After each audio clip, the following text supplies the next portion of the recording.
Now, you may already have seen pointing guns on the market, but the Pnu-Point pointing gun is different because it doesn't have any moving parts, it doesn't require batteries, and it runs on compressed air. So it can be powered by a small compressor. Now, saying that it runs on compressed air doesn't mean that it's running under a huge amount of pressure. The ingenious design of the Pnu-Point gun means that it's just producing enough compressed air into the top of the chamber to gently push the mortar out through the nozzles. The key feature here is control. By using a nozzle to suit the type of pointing you're doing, you can feed the mortar into the joint at just the speed that you require it. And there's no need to use special mortars. If you're used to using a local sand, you can carry on using that, but it helps to put a bit of plasticizer or lime in with it.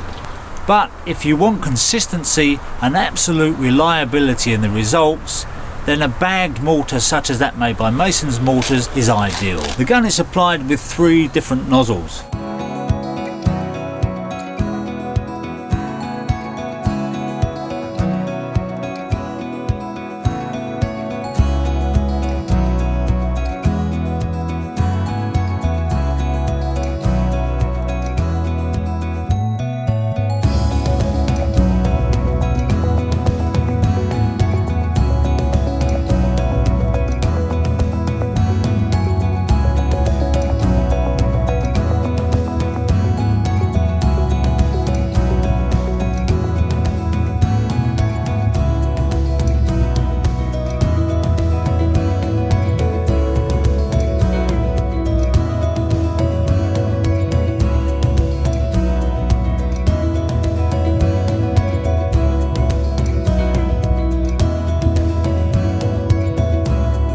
The ideal pressure is 2 bar or around 28 pounds per square inch.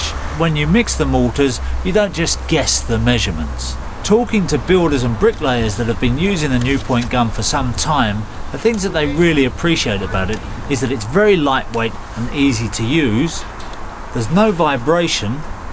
It doesn't require electrical leads, so it can be used in any weather conditions.